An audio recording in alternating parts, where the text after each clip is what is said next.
Hello, it's Mazzy.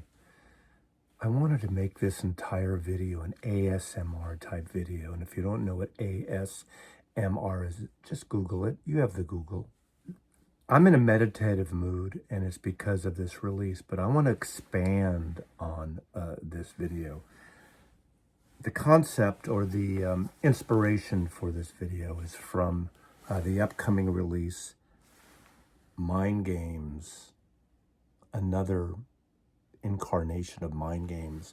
This is John Lennon's meditation mix. This is a personal project that Sean Lennon worked on, and originally it was just released on an app, and apparently the label Universal said, why don't we do an album? So it's a 3-panel, 3 LPs of meditative mixes, and this record is not for everyone. Now, this video is going to expand.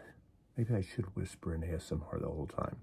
But this video is going to expand because I thought this is a good way to lead in to the experimental side of the solo Beatles with a few of projects from Sean and Dhani Harrison as well. I want to kind of throw these in there because I think there is a cohesiveness between these. Now, those of you who know the history of the Beatles and the Beatles solo albums, that even in 1968, as early as that, obviously with the White Album and the John and Yoko project, Revolution Number 9, which I adore. And I thought that was a cool, next to last, final, fitting piece. You know, some people will say, I want to get rid of that, but I just love the mood. And I've heard that, you know, thousands of times by this stage where we are right now, and I just think it really kind of makes that record even more special than it already is. So I'll leave it at that, and you can argue amongst yourselves about that. But that year, obviously, you know, we had Zapple records and experimental things, and I'll get into that later. But I will start with this piece.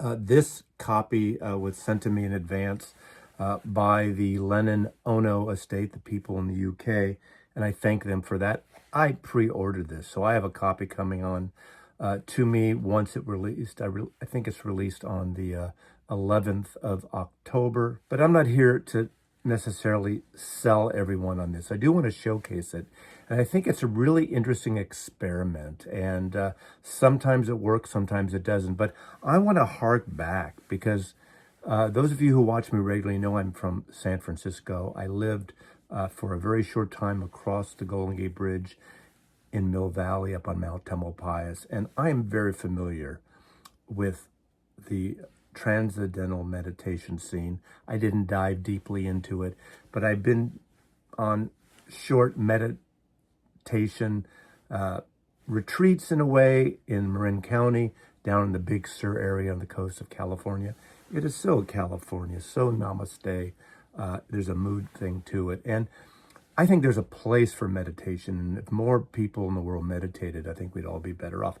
I do not meditate regularly. I have my own sense through music and my own way to channel just to kind of keep things at bay and notch stuff down a few notches. Is that not the proper English there? But this record, again, is 3 LPs. It's a lovely gatefold here, reflective. We can see here. And this was really a pet project from Sean. Obviously, probably during lockdown and beyond, he was working on these Mind Game tapes. And the whole concept of a game, and I've done videos, and there's other videos of Mind Games, and of course, this person out there is going to talk about cash grab. These records that I'm talking about today are not for everyone. In fact, these records, whether it's Mind Games, whether it's 2 versions, whether it's electronic sounds and others, are for a smaller group of people into opening up and being exposed to different kind of sounds and music. It's not always tap your toe songs. In fact, this is not that.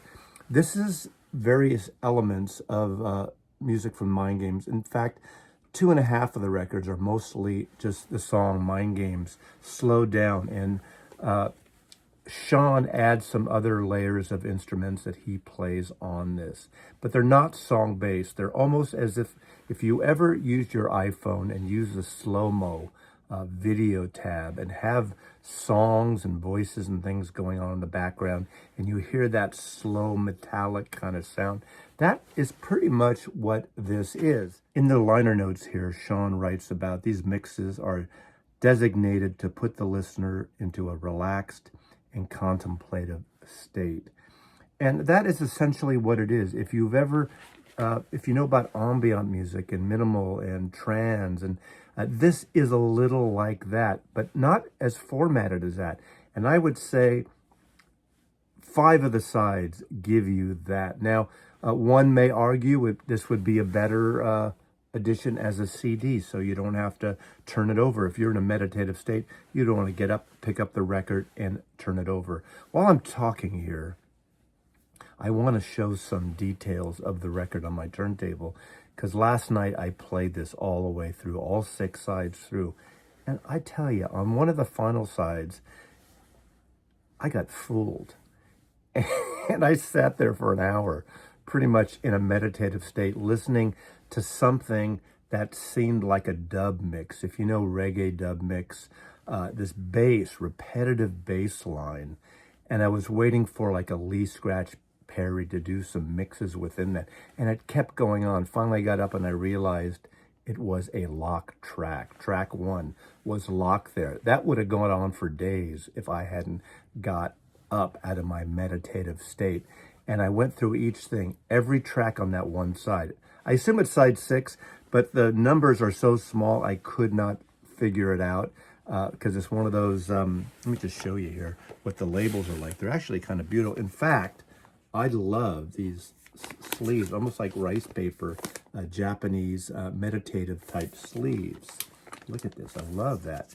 And these are on clear vinyl, and you have this kind of, there you go, a very obtuse, Zen-like experience here.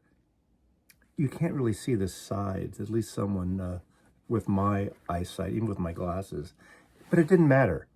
But every track on that one side, I'm going to call it side 6, is a lock groove. There are synthesizer sounds, basically probably the pedal steel sounds from the Mind Games album. There are vocal sounds, there are instrumental sounds, and each track is a friggin' locked groove. So you literally have to go through each track one by one physically and change it. And it's one of those concepts that amuse me. It's gonna like piss off people. People aren't gonna get it. This kind of upsets people. Some people. It'll upset that guy over there and probably her too.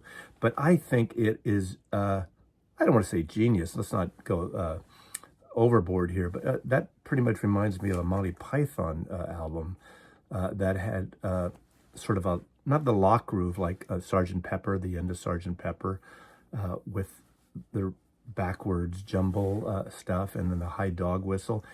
This is what I love about this. As some would say, what is Sean doing fucking around with his father's great music? He's enjoying this for what it is. You have the other records. You have the normal records to enjoy. But this is something else. This is like, mixing, DJ remix. Again, I go back to reggae and Lee Scratch Perry. I go to mixed DJs who mix and put together mashups and things. And this is taking his father's work and experimenting with it. And at a time when we all need to kind of chill out and lock down and not get sucked into the, the fake news and the conspiracy theories and the fake lies out there that people are hypnotized into believing. This is a perfect time for something like this. Again, not for everyone. Maybe not for you. But I was going to buy this anyway. Of course, a lot of us of a certain generation got into the habit, Beatle collectors, got in the habit of collecting everything, whether we liked it or not. People bought Two Virgins. People bought Live Peace in Toronto, which is actually a music record. People bought Wonderwall. Now, I think Wonderwall is a brilliant album. That is not so esoteric. That's actually very musical. This is that type of record where it brings about a mood. Part of it is recorded binaurally. Now, my experience with binaural records is basically you have different channels and things slightly off, so it has a different effect on left and right in your ear. Look that up too on the Google. But I remember there was that Lou Reed album, and it was the first album that I recall in the late 70s that was promoted as one of the first, if not the first, rock and roll binaurally recorded record. So Lou Reed, I just love when an artist tries something out of the box here. And Sean really did a number on this. The John Lennon Mind Games meditation mixes, these various mantras. I don't even care about the specific song titles. To me, this is an album literally just to put on and experience whatever side. Again, that one lock groove record or side is the only one that will really kind of freak you out if you're not paying attention. It's something you have to deal with. Now, if there's a way to bypass those locks on each one, Sean and the people at the Yoko and Lennon office, let me know, please. You have my email. Give me a call. Let me know about that. Before I get into the solo Beatle experimental albums, I think this is a good entryway for this video, and it inspired me to do this. I'm going to show this. This album came out earlier this year, and this is an album I keep putting back on the turntable. This is a project that, again, Sean Lennon started working on, I believe, pre-pandemic. He writes a long sort of dissertation here, notes that I read initially when I got this. And this is a mood piece as well. And Sean is playing guitar on this. He was influenced as a friend of John Zorn's, the kind of avant-garde, the sort of the downtown scene in the late 70s and 80s in New York City. Great guitar player, avant-garde, experimental, fusion, jazz, intense stuff at times, and very moody at times. And he was going to work with John Zorn on this. And the influence, a lot of this was Bitches Brew, where you would jam and record. And the Bitches Brew album, the Miles Davis album from 1970, Teo Maceo basically took all the tapes, cut it up, and edited them together to make that album, that wonderful album, Bitches Brew. This doesn't have the same manic side like Bitches Brew has at times. A couple of tracks maybe. There's a more chill side to this. So Sean was also influenced here by Julian Lage, the great jazz guitar player, as well as Nils Klein from Wilco. There's some moody jazz stuff. There's some experimental fusion stuff on here. There's definitely a ambient chill sound to some of it. This is Sean Ono Lennon, and this is a beautiful experimental piece. A couple other things. Earlier this year also, and I'm going to switch Beatle children. Dhani Harrison, of course, definitely comes from a spiritual background. If you know George Harrison's music, he had a spiritual side to his dying day and beyond, in his case. And this is a beautiful album called Innerstanding. And this mixes sort of traditional meditative music again with more electronic and effects and orchestration. And this is more of a modern record in terms of various mixes and editing in terms of putting these things together. There's vocals on here. There's almost like choruses. There's actually proper songs on here, but everything seems to be through effects, whether it's the vocals or the instrumentation, pedals, boxes, all the things. And it's a gorgeous package. And this album is called Innerstanding. It is a double album. And I tell you, it has, one of the nicest insert booklets here. First, there's a standalone insert, of course. That would be the Meditative Dhani with a somewhat of a signed copy, not a real signed copy, at Friar Park in those beautiful gardens. Invite me to Friar Park. I would love to go to Friar Park one day. I've been around it. It's in the book The Beatles England from 1982. But obviously I would love to see the grounds and the house and everything. But this book is a beautifully photographed book. and really fits the meditative side. You have these wonderful sort of portraits on the grounds at Friar Park, Henley-on-Thames outside of London. Beautiful, beautiful design piece. Just the photographs alone give you a whole spiritual side of this. Definitely his father's son on this. And I love how he's doing this. We know Living in the Material World is coming out as a expanded reissue later in the year. But Dhani Harrison is doing a lot of personal stuff. Now, are these things going to be big sellers? No, they're not. They're not for everyone. But I think they're really interesting on, you know, ambient music, experimental music, avant-garde music, trance music is not going to hit the charts and be big. And they're not really meant to.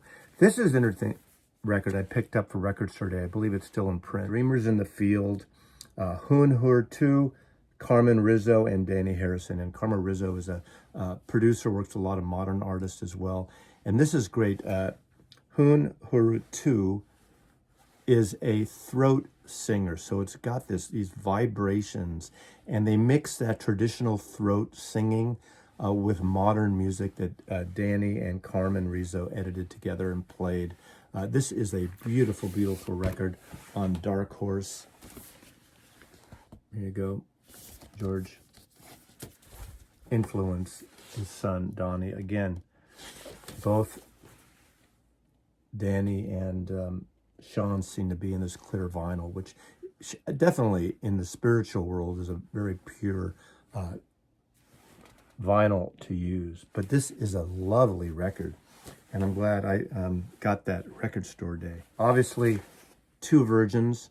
The 1968 record that Apple and Capitol and EMI would not put out had the full view frontal nudity on one side and the back nudity. This is experimental. I remember buying this at a mall record store.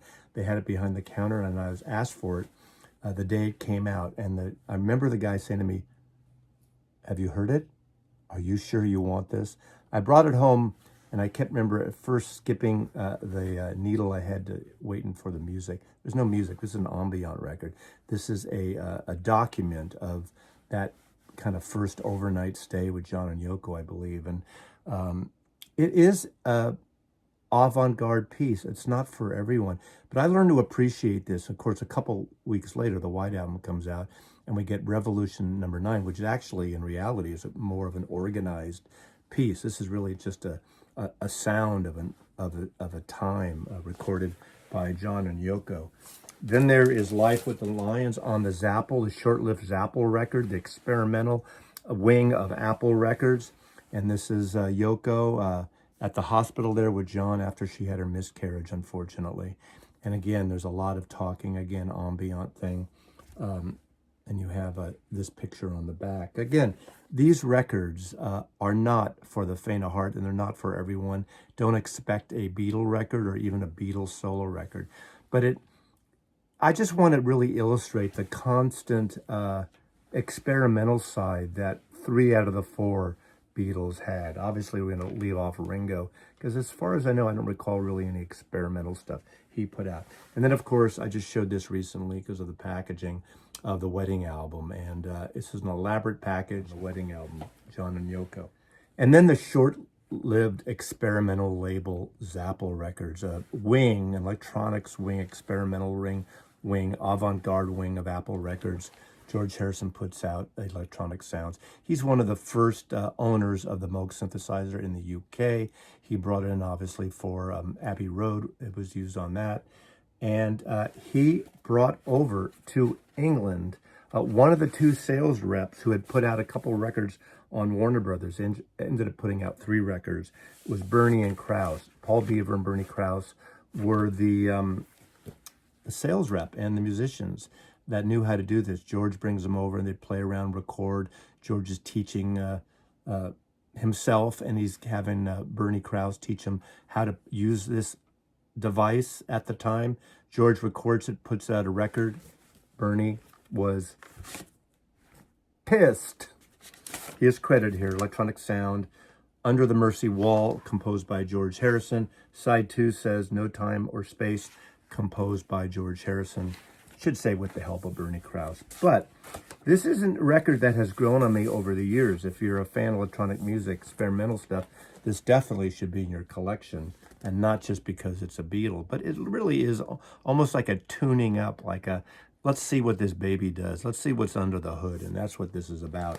And then, of course, this isn't so experimental, but in terms of George Harrison trying and doing something else, this is actually one of my very favorite George Harrison composed records. The soundtrack to a small film that not many people have seen called Wonderwall. And this is really a wonderful blend. Again, in 1968, I think, a blend of Indian, traditional Indian music, modern Indian music, and obviously Western music with Eric Clapton and sitar players and tabla players and George Harrison. It is a wild piece of music, and this is an incredible record. I absolutely love this record. Wonderwall by George Harrison. And then just to throw one more in the mix here, this is produced by George Harrison. I could have brought out some Ravi Shankar records and Shankar Family and Friends that George produced as well, but this is one of the that I actually really enjoyed too. This is the Radha Krishna Temple, and of course George Harrison was enveloped and entrenched in the whole Krishna thing, and he put together and produced this record. It's a beautiful record, especially the one track on here that opens up, Govinda, which I think is wonderful on here, and Govinda Jai Jai. So George Harrison obviously was entrenched in this music and this scene, and this is a beautiful, beautiful record. Paul McCartney has done electronic music. He did McCartney 2, which is a commercial version of electronic music, but there's some wild stuff on there. Temporary Secretary, Love It or Hate It, and then you got the B-side on the 12-inch, which is a 10-minute electronic extravaganza. This is Secret Friend. Experimental. Anyway, you got to listen to it for yourself. Interesting. So I actually like, Paul was the avant-garde person first. He was the one in London when all the rest of the other three Beatles moved to the suburbs. He was going to see Stockhausen concerts. He was going to conceptual art shows. He was doing all that. This is another interesting album called Twin Freaks. A lot of remixes of different things of Paul McCartney, bits and pieces of songs that he had people bring in here. Other people remix for him. But this is an experimental piece of music. Just incredible stuff. But again, not a commercially viable album, but an experimental release. Paul McCartney's Twin Freaks. Now we got a couple of CDs by Paul McCartney. Paul McCartney put out 3 albums under the moniker The Fireman, 2 of which were Ambient records, and I only have them on CD. So if you want to send me your rare copy, I hope McCartney does sort of a box set of the Fireman records. The third one, which I'll just briefly show here, this really is not what I'm going to get into, because this is actually song-based. This should have been a proper Paul McCartney record. It was produced by Paul McCartney in youth, who was in Killing Joke, and they did some experimental stuff. But before that, he did 2 volumes of Fireman records that are ambient, chill, ethereal records. Again, very in that kind of mood piece. Very good for meditation as well. We have Rushes. So Fireman Rushes, as in Fireman Rushes In, from a lyric from Penny Lane. These are very limited on vinyl, and I don't have them on vinyl. We have a little bit of a nudity thing going on there on the insert tray on this. But these are lovely records. Again, these are mood pieces. These are meditative pieces. We have Strawberry, which is the next one with that red cover. If you expect Beatles in songs, these are not for you. This is not what these are about. But they're really just cool mood pieces. And, I totally get why Paul McCartney put these under a different name. Because if he put these out under Paul McCartney, people would have bought them and been pissed. Because people expect songs. People expect music. But you have to understand with the Beatles, they did have these side projects, especially with Apple early on and Zapple and the experimental pieces. And of course, in those days, you couldn't look up on the internet and see what these things were about. So I'd walk into a store, as I said, and buy two versions, or I'd buy electronic sounds. And was I surprised? Absolutely. But over the years, I've learned to appreciate them for what they are. And I think that is what is really interesting with the meditation mixes. It's not for everybody, but it is a personal project. There's probably a few things I missed that really kind of dig in, but I love that three of the Beatles had this side to them where they wanted to do other things and they wanted to express themselves musically, and they put it out there, and it's up to us if we want to buy it or not. So that's it. Thanks for watching. Namaste. Mazzy loves you.